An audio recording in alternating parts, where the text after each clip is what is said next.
munting bata. Pero, katikisin mo na. Okay, so, magpapahayag po muna ng katikisin. Ang aming alamat na si Brother Giz. Good evening po. Maliwanag po sa likod. May dala po kayong ballpen. Naku, na. May iba pong may dalang ballpen. Sige. Ako po'y natutuwa habang ako'y nagbabasa. Sapagkat ang akin pong napa-assign sa akin. This coming Sunday po ay Feast of Santo Niño. Diba po? Ano? Kuya Miko, nasa yung picture ko. Hindi. Wala kang picture, bro. Nasa yung picture. Ay, bakit ganyan itsura? Sige, takihan mo. Ayan, okay. Yung catechism ko po regarding doon sa Santo Niño. Sa Feast of Santo Niño this coming Sunday. Ang Feast of Santo Niño po, sinaselebrate natin Sunday after Epiphany. Ano po? Sa Bible, may nagtatanong, saan ba natin mababasa yung word na Santo Niño? Ito po ay mababasa natin sa Spanish Bible. Yung Santo Niño. Santo, it means banal or holy. Niño, it means child. Kaya, holy child in English. But Santo Niño itself, yung salitang Santo Niño ay nasa Spanish Bible. Pero makikita rin po natin yung Holy Child sa Luke 1 verse 35. Diba sabi nga, doon sa Luke 1 verse 35, ano sinasabi doon? Mababasa natin sa Luke 1:35 and then doon sa Act 4:30. Gawa ng mga Apostol, chapter 4, verse 30. They straighthened forth then hand to him, and that sign and wonders may be done by the name of the Holy Child Jesus. It means, hindi natin gawa-gawa yung salitang Santo Niño kasi may pinanggalingan. Lahat po ng ating ginagawa sa simbahan ay merong root, merong pinagmulan. Hindi po natin ito gawa-gawa. Kaya maliwanag na yung word na Santo Niño ay mababasa sa Spanish Bible. Ano po? Since ito po ay nagsimula sa mga Spaniards. Ano po? Paano nagsimula? Sino nakapag-visualize ng image ng Santo Niño? Ito po ay nasa vision ni Santa Teresita ng Avila. Sabi nga dito, no? Based on a vision of Teresa of Avila. Si Santa Teresita po ng Avila, isang madre ng Carmelita, the Descal Sisters of the Carmelites. Ano po? Yun ay nasa vision niya. Yung image ng Santo Niño. Visible talaga. Ano po? Sapagkat, kailan ba nagsimula yung Santo Niño sa Pilipinas? Siguro, yung magagaling sa history, tinuro ng teacher natin to, di ba? Nung Maglan, sino? Si Magellan, saan? Actually, nagkaroon na expedition. Inutusan ni Charles I, si Ferdinand Magellan, na maglayag hanggang sa marating niya ang Atlantic at Pacific doon siya nagland sa Limasawa, Southern Leyte. Kailan siya nagland? April 7, 1521. Okay, magagaling sila sa history. Ayan, si Magellan ay nagland sa Limasawa, Southern Leyte, April 7, 1521. Ayun. Sinalubong siya nung leader. Sino yung leader? Si Raha Kulambu. Ayan, hindi niyo makakalimutan. Kulambu. And then si Raha Kulambu, inintroduce si Magellan kay Raha Humabon at sa kanyang asawa na si Hara Humamay. Tandaan niyo pangalan ha. Si Raha Humabon, siya yung namumuno noon sa island ng Cebu. Siya yung leader sa Cebu, si Raha Humabon. At ang kanyang consort ay si Hara Humamay. At noong April 14, nang magpa-convert si Raha Humabon, siya ay nagbigay ng regalo si Ferdinand Magellan. Tatlo pala yung binigay, hindi lang isa. Tatlo yung binigay ni Ferdinand Magellan. Una, yung bust ng mukha ni Jesus Christ. Yun yung una. Pangalawa, image ng Virgin Mary. At pangatlo, yung image ng Santo Niño. Tatlo yung binigay ni Raha Humabon kay binigyan ni Magellan kay Raha Humabon. O, tandaan niyo yung mukha ni Jesus, yung half lang, no? Yung bust ng face of Jesus Christ, yung image ni Mama Mary, at saka yung Santo Niño. Ngayon, nung nagpa-convert yung dalawa, si Raha Humabon ay binigyan ng Christian name na Carlos. Saan galing yun? Name after Charles I. Kasi siya yung nagpadala kay Ferdinand Magellan sa Pilipinas. Kaya yung Carlos ay name after Charles I. Nung ma-convert yung dalawa, ang binigay na pangalan kay Hara, ano itong pangalan? Hara Humamay, ay Juana. Yun naman ay named after Joanna of Castel. Siya yung nanay ni Charles I. Okay, binigyan ng Christian name kasi nagpabaptize na bilang isang Kristiyano. Maliwanag po yun. Sinong nagbinyag? Ang paring nagbinyag kasama nila ay 500 na mga kalalakihan kasama ang kanilang mga reyna. At may kasama pa rin pong 40 women's na kasama aside dun sa magka-partner. Ang nagbinyag sa kanila ay si Padre Pedro del Valderrama. Yun ang paring nagbinyag sa kanila. Kasi nagpa-convert. Ano po? And then, yung leader na si Raha Colombo at saka yung leader ng mga Muslim, nagpa-convert na rin. Kaya ang binigay na pangalan na Christian name kay Raha Colombo ay Don Juan. At yung leader, yung captain ng mga Muslim, ang ibinigay na pangalan ay Don Cristobal. No, sila ay nagpa-convert as Christian. Maliwanag po. Kaya doon nagsimula nadalhin yung image ng Santo Niño sa Cebu. Ano po, kaya very sikat eh. Then after nun, 40 years after the death of, 3 linggo pa lang ang nag-i-stay si Ferdinand Magellan, namatay na. 3 weeks after he had arrived in Philippines, namatay na si Magellan noong April 27 doon sa Battle of Mactan. Ay, wala pong nakalagay.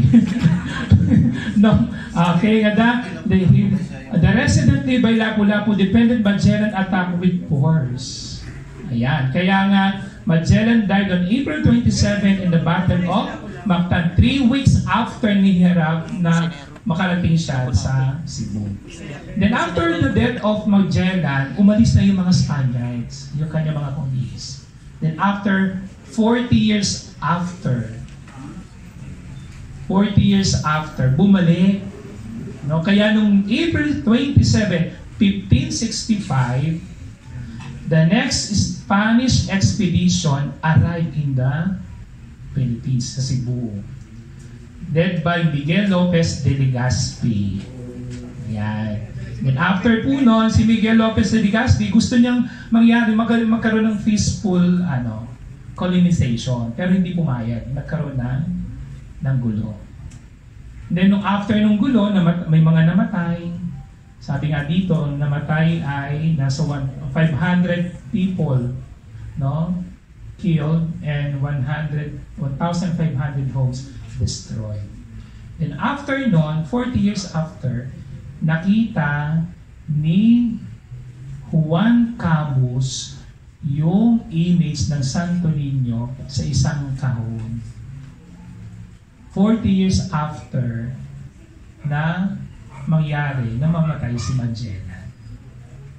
Ang nakatagpo noon ay isang mariner na si Juan Camus. Then after nun, nagkaroon ng sign ng miracle So, doon sa pagsakop ng mga Spaniards. And then after nun, yung image ay inilagay, yung original na naandun sa Magellan Cross at saka doon sa Cebu. Yun po yung original. Ngayon sinasabi doon sa sulat na naka-bulletproof yung image na nakuha ni Juan Capus. Yun pa rin yun na naandoon sa Cebu. Yung original image. Ano po? Yung mga nilalabas, mga replica na lang po yun. But the original image ay naandoon. Doon nagsimula yung nagkaroon ng pagkaguluhan, pero na-maintain pa rin nila or naandun pa rin yung original image ng Santo Niño. Doon siya nagsimula. Kung paano nakarating sa Pilipinas, kanino ibinigay, 40 years after, na-retrieve siya, nakuha siya sa isang kahon, no, isang marine, no? Yun po. Then, okay po yung mga pangalan. Maliwanag po. Okay, tuwa na binabasa ko to. No? Pagkat, ganun pala yung history niya. Mamaya papaliwanag ko kung bakit ganyan yung tsura. No? Ano ibig sabihin ng mga simbolo. Then, tandaan po natin, ito yung nag-iisang image ng ating Panginoong Jesucristo na nagkaroon ng canonization. Yung canonization, yun po ay nagagaling sa Santo Papa. Sino nag-canonize? Si Pope Paul VI. Diba, kay Mama Mary nagkakaroon ng canonization. Pero itong Santo Niño, nag-iisang imahe, no, natin na nagkaroon ng canonical canonization na galing sa Santo Papa. Nag-iisa. At kamansin ninyo, di ba sa Pilipinas lang naman nagsa-celebrate ng Santo Niño. Very malakas yung yung power, yung devotion natin sa Santo Niño. Ano po, yung batang si Jesus. Okay. O, yun lang po. Okay po tayo doon. Ngayon, tandaan natin, alam na natin kung saan nagmula yung salitang Santo Niño. No? Saan makikita sa Bible? Kanino iniregalo? Paano uli nakuha after na mamatay si Magellan? Ano po? Sinong nakakuha? Sinong nagbinyag sa mga tao na yon? Sana natandaan natin lahat. Ano? Ngayon, bakit ganun yung imahe? Nakapansin ninyo, anong meron sa Santo Niño? Corona. Parang hari. Yun po yung ibig sabihin nun. Ang corona ay sumisimbolo sa paghahari ni Kristo sa buong mundo. Yun yung crown. Bakit may scepter? Ano yung ibig sabihin ng scepter? Yung scepter po ay nangangahulugan ng authority ng ating Panginoong Jesucristo. Ano po? Yung scepter, yung hawak. Bakit may white robe?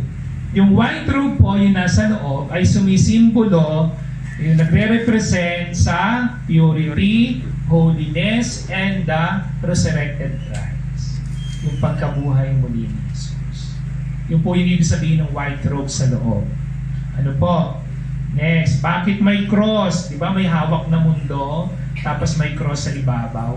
Yung mundo po, isa lang ibig sabihin, no? Yung paghahari ni Kristo sa buong mundo. No? Yung the words remind people of sovereignty of the Lord who rules the kingdom that has no end. Ano po? Yan po yung hawak. Then yung cross sa taas ay sumisimbolo naman po sa pagdating ng Kristyanismo sa Pilipinas. Yun po yung cross. Bakit pula? Yung red cape po, yung kapa, ay sumisimbolo sa pagkamatay, sa passion and martyrdom and death of our Lord Jesus Christ. Yun po yung red. Na po? Death, passion, and martyrdom of Jesus Christ. O kaya, yun po yung ibig sabihin nung bihes ng Santo Niño. Ngayon, kayo po ay may mga Santo Niño sa bahay. Ano po? Ganyan po ba ang inyong Santo Niño? Ganito. Hindi. Oh. Ganito po ang Santo Niño. Okay. Alam niyo po, yung mga Santo Niño natin sa bahay, huwag niyong bihisan ng kung ano-ano. Bawal yung mamaya pag uwi nyo, baka yung Santo Niño may puslo, tapos may pera. Tanggalin nyo. Bawal yun. Yung Santo Niño, nakaharap sa tindahan, nakagano, no? Ginagawa niyong paswerte. Superstitious. Abay, pati yung Santo Niño, dinadaan nyo sa negosyo. Ay, bawal yun. Pero dinadamitan ng pulis, dinadamitan ng nurse. Ano yun, manika? Ay, tama ba yun? Kaya tayo napupulaan eh. Kung ano nung ginagawa natin sa Santo Niño, ay yung tamang bihis. Ano yung bihis ng Santo Niño doon sa parokya? Diba, may nakatapis lang, gano'n. Tapos merong kata. Eh kayo naman, sari-sari nakasabi. No? Tapos may Santo Niño doon, tapos may palaka doon sa ilalim. O ayun pa. Come in, God Oh. knock. Come in, good Alam luck. niyo kung minsan, kaya tayo sabi natin, ba't kaya tayo sinuswerte? Aba, ay kayo, yun, magsa-Chinese New Year. Aba, ay teka. Come in, good luck. Ay tayo, dapat itinatama natin yung ating mga tradisyon. No? Baka kayo may mga dangle-dangle sa suot. Ay, nako. Ay, para yatang sala sa ating itinuturo yan. May charms. Ano? Kaya nga, ayusin natin, no? Yung negosyo. Kasi mali eh. Kaya nga sabi nga, mga Katoliko tayo, ang dami natin yung Santo Niño, very particular tayo, Santo Niñong Gala. Kailan naging gala si Jesus ng bata? Naging gala ba si Jesus ng bata? Hindi naman, di ba? Nung nawala siya, ano sabi? Sa natagpuan, nagagala pa siya doon sa ano? Sa Jerusalem? Hindi naman. Naandun sa templo, nakikinig. Doon sa mga nagtuturo. Saan ka yung Santo Ninyong Gala? Pati Jesus, pinagagala ninyo. Umuwi kasama ni Maria at ni Jose at naging masunuring anak. Pati si Jesus, iginala na. May palaboy, tsaka de la Suerte. Ayan, yung paganong paniniwala eh. No? Tsaka de la Suerte. Kaya po, pagka kayo ay bumili ng Santo Niño, ay yung bibili nyo, yung Santo Niñong ganda yung ganito ang itsura. Yan talaga po yung image ng Santo Niño. Nasa vision niya, Nino, di Santa Teresita na Avila. Maliwanag po yun. Maliwanag po. Kaya pag uwi nyo sa bahay, tanggalin nyo na yung bihis ng mga Santo Niño nyo, ha? Tanggalin nyo na yung pera, yung buslo, yung ayun, yun yung gusto ko iparating sa atin. Kasi nga, sa bahay natin, minsan may nababalik, gano'n ng gano'n. Tapos may Buddha doon sa pinto. Tapos minsan, meron pang yung baka, yung ano yun? Yung kantining. Diba pag bumibili sa Quiapo, nakikita ko yun eh. Yung mga bracelet, no? Pinaayos, no? Kaya, atin pong ayusin, ano po? Kaya, yung mga image po natin sa bahay, dapat ay tingnan natin kung ano yung aral na nais ibigay po sa atin.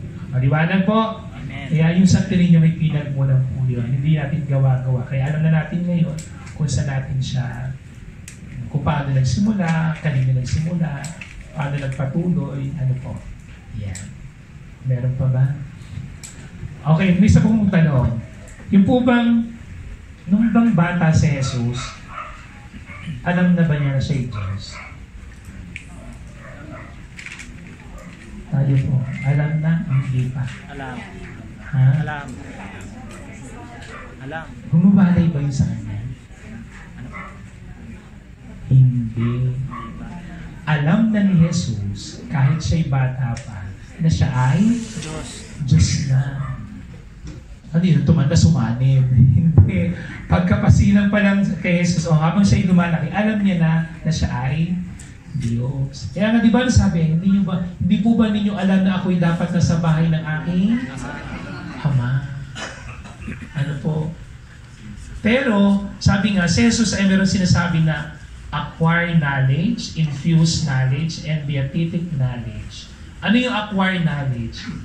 Diba pag sinabing acquire, natututunan, di ba? Umuwi, si Jose, naging, di ba, karpintero, natuto siya kay Jose ng pagkakarpintero. Yun yung acquire. Pag sinabi namang infuse, yung direct ang alam ni Jesus na siya ay Diyos. Pag sinabi namang beatific knowledge o beatific vision, yung connection ni Jesus doon sa tatlong persona. Sa Ama, sa Anak, at sa Espiritu Santo. Ano po? Kaya po, yun ay hindi pwedeng pag-iwalayin. No? Yung pagiging Diyos ni Jesus at ang pagiging tao ni Jesus. Ano po? Okay po yan. Okay, maraming salamat po. Sana po nakatulong. Thank you po. So,